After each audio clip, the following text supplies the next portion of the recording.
The coins hit the floor.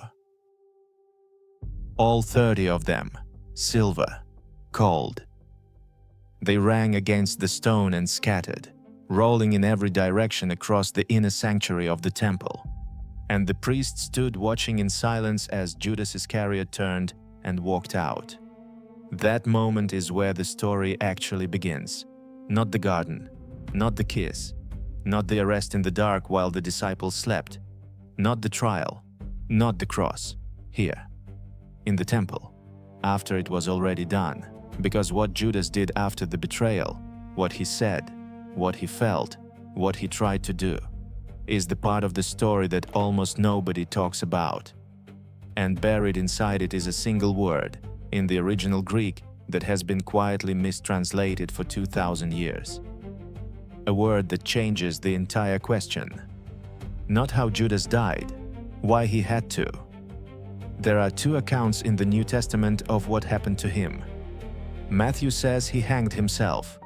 The book of Acts says he fell headlong in a field, burst open in the middle, and his intestines poured out. Same man, same death. Two completely different descriptions. Critics have pointed to that apparent contradiction for centuries. Proof, they say, that the Bible cannot be trusted. But here is the thing. That argument is a distraction. Because what one Greek word quietly destroys is not a debate about rope versus field. It is the assumption that Judas had no other option. That after what he did, there was only one way this could end. That assumption is wrong.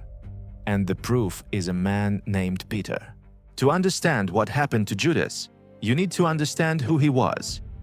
Not the symbol, not the name that became a synonym for betrayal in every language on earth. The actual man who walked those roads. Judas Iscariot was chosen by Jesus personally. Same selection process as Peter, as John, as every other disciple. He had slept in the same fields, heard the same teaching, watched the same things happen that no rational explanation can account for. 5 loaves of bread feeding 5,000 people, a man dead 4 days walking out of a tomb. He had been inside all of it, and he had been trusted with something the others were not: the money. John 12:6 does not ease into it. It says Judas kept the common purse. And then it says, in the same breath, that he was a thief. He had been taking money from the group's funds for himself. That detail is in the text, and it is not softened. But it does not explain what he did. Men steal from their employers without going to the authorities and handing them over for execution. Something else was driving this. The clue is in his name, Iscariot. Scholars have debated the etymology for generations. The most widely accepted reading today comes from the Hebrew, Ish Kerioth, man of Kerioth.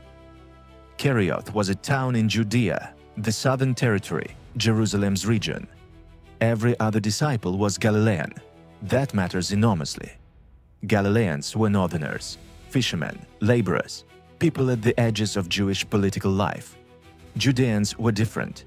They were close to the temple, close to the priesthood, close to the Roman occupation in a way that made the question of liberation not abstract but immediate. And in Judea in the 1st century, the expectation of the Messiah was specific, and it was political. A king, a conqueror, someone who would raise an army, drive out the Romans, reclaim the throne of David, and restore Israel to what the prophets had promised it would become. Judas grew up breathing that expectation. And here was Jesus, doing things no one had ever done, feeding multitudes, raising the dead, riding into Jerusalem on a donkey while crowds threw cloaks in the road and screamed his name and called him the Son of David, the King of Israel. The whole city was shaking. And then Jesus did nothing with it. No declaration, no army, no move toward the throne. Some historians, and this cannot be proven, but it fits the evidence in a way that simple greed never does, believe Judas was not trying to destroy Jesus when he walked into the Sanhedrin. He was trying to force his hand, corner him, create a situation so dangerous that Jesus would have no choice but to act, to finally reveal the power Judas was certain he was holding back for the right moment. If that is what he was thinking, then Judas was not a traitor. He was a strategist who miscalculated catastrophically. And then the verdict came down, condemned, handed over to Pilate. The revolution was not coming, and Judas understood in that moment exactly what he had done. He went back to the temple. All 30 pieces of silver. He carried them back to the place where the deal had been made, and he threw them into the naos, the inner sanctuary. Matthew chooses that word specifically. Not the outer courts where anyone could walk, the inner area. Judas pushed as far inside as he could go. And he said 4 words to the chief priests. "I have betrayed innocent blood."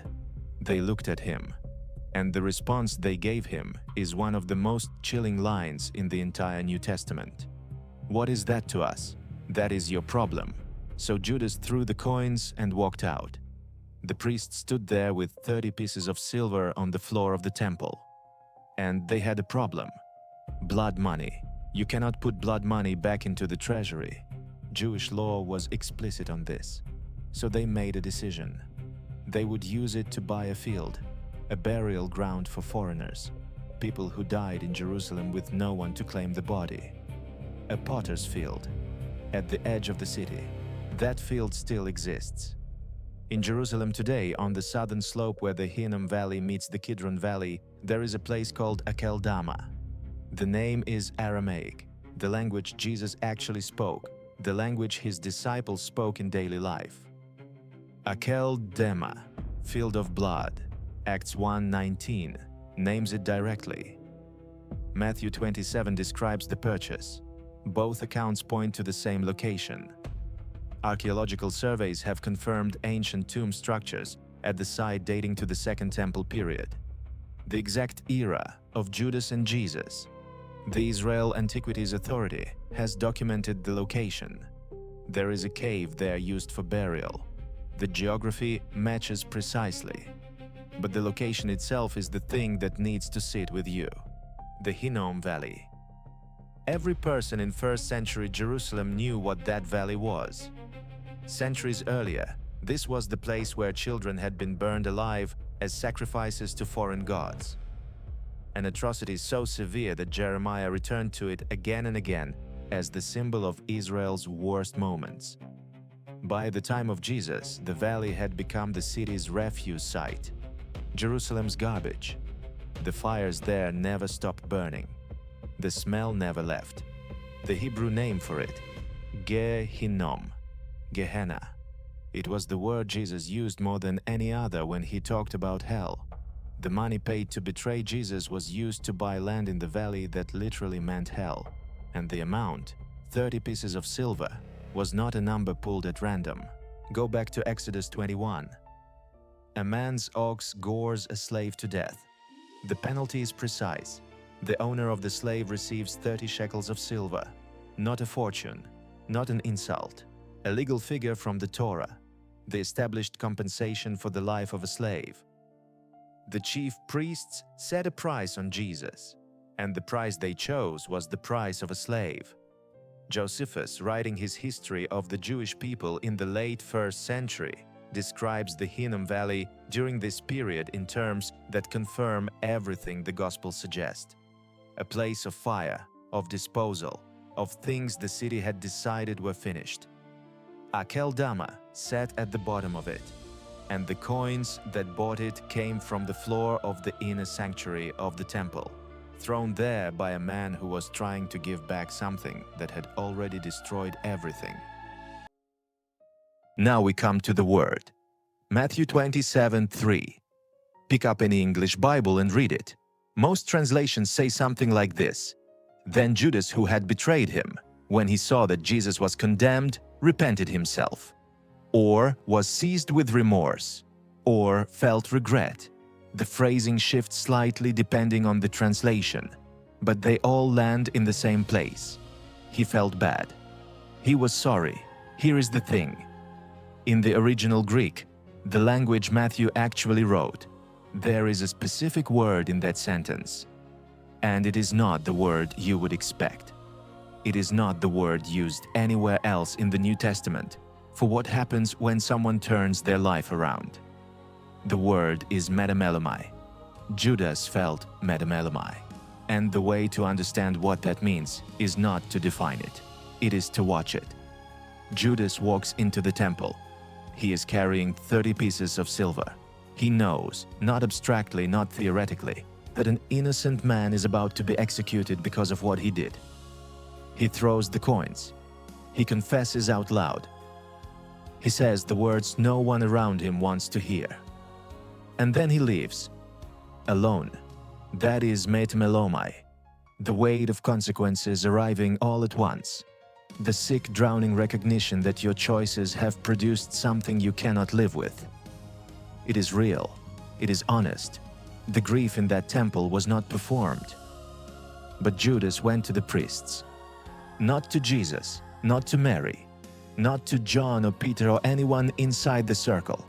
He went to the people who had paid him, with the money still in his hands, and he tried to undo the transaction, reverse it, return the payment and cancel the deal, the way you fix a financial mistake.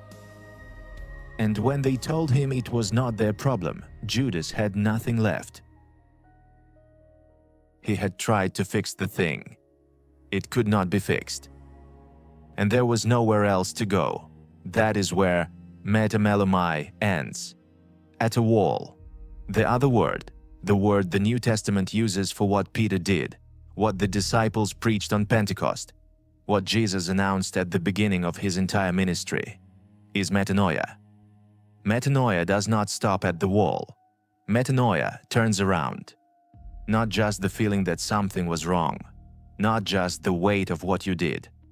A full change of direction, a decision made in the body that the person who walked into that situation is not the person walking out. Peter denied Jesus 3 times. On the same night as the arrest, in a courtyard, to a servant girl while the high priest was interrogating Jesus 30 feet away. 3 times he said, "I do not know the man," and Luke 22:61 records a detail that no one who invented this story would have invented. The rooster crowed, and Jesus, from across the courtyard in the middle of his own arrest, turned and looked at Peter, and Peter went outside and wept bitterly. The grief was not smaller than Judas's grief. But Peter ran back, not immediately. It took days. It took the resurrection, an empty tomb, a message left with the women specifically including Peter's name.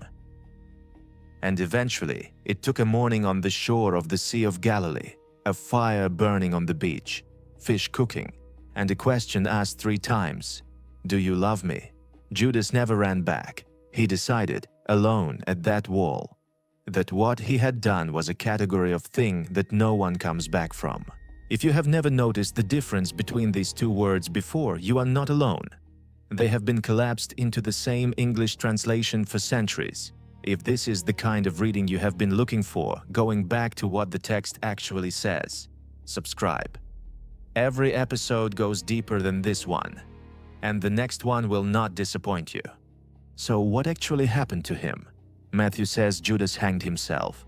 The Greek word is apengsato. He strangled himself. It is a violent word, a deliberate act, a decision made somewhere in the city after he left the temple, after he exhausted his last option. Acts 1:18 tells it differently. Luke is recording Peter speaking to the early community after the resurrection, summarizing what happened to Judas from the outside at a distance. Falling headlong, Peter says, the body burst open in the middle. The intestines poured out. Critics have pointed to this as a contradiction for 2,000 years. It is not. Matthew records the act. Luke records what was found. A body left exposed in the heat of a Jerusalem late spring, suspended, then fallen, then lying in the Hinnom Valley, would have been in exactly the condition Acts describes. 2 writers, 2 perspectives on the same event. Neither one is wrong. They are simply standing in different places. But none of that is actually the point. The real question, the one that stays after everything else fades, is this. 3 days after the crucifixion, Jesus was alive. He appeared to Mary Magdalene in the garden. He appeared to the disciples in a locked room. He walked with 2 followers on the road to Emmaus for hours, talking, reasoning through the scriptures with them. And they did not recognize him until the moment he broke bread at their table. And he went looking for Peter. He went back to the Sea of Galilee, to the exact water where he had first called Peter away from his fishing nets. He made a fire on the shore. He had bread. He had fish. And when Peter came ashore, Jesus asked him 3 questions, one for each denial. Do you love me? Do you love me? Do you love me? Judas's tragedy is not that his sin was beyond forgiveness. Nothing in the Gospel remotely suggests that. The Gospel of John says that Jesus, knowing everything Judas was about to do, washed his feet anyway. He served him. He handed him bread at the table and said, "Go do what you are going to do." Judas's tragedy is that he decided alone at the wall that there was no path back, and he acted on that decision before anyone could tell him otherwise. One more thing. Matthew 27:9 quotes a prophecy and attributes it to Jeremiah. Scholars have noticed for 2,000 years that the prophecy is not from Jeremiah. It is from Zechariah 11, written in the 6th century before Christ. 30 pieces of silver, the potter, the field, it is all there. The answer that holds up is this. In certain Jewish traditions of the 1st century, the prophetic scroll was ordered differently than we order it today, and it opened with Jeremiah. The entire prophetic collection was referenced by its opening name, the way Torah means all 5 books of Moses. Matthew is not making a mistake. He is citing the prophetic corpus the way his tradition named it. A prophecy written 600 years before that morning. 30 silver coins, a potter's field, the price of a slave, every detail exact. What happened to Judas Iscariot after he betrayed Jesus? He carried the worst feeling a person can carry back into the temple and threw it on the floor. He confessed out loud. He tried to undo it, and when he hit the wall, when undoing it turned out to be impossible, he concluded on his own that he was beyond the reach of anything. He never found out if that was true. The distance between Judas and Peter is not the size of the sin. It is the direction of the run. In the next episode, we ask the question that sits underneath all of this. Judas was Jewish. Peter was Jewish. Jesus was Jewish. Why, out of every civilization on earth, Egypt, Babylon, Persia, Greece, Rome, why did God choose Israel? A small group of people in a dry strip of land at the eastern edge of the Mediterranean. The answer goes back 3,000 years, and it is not what most people expect. We will see you there.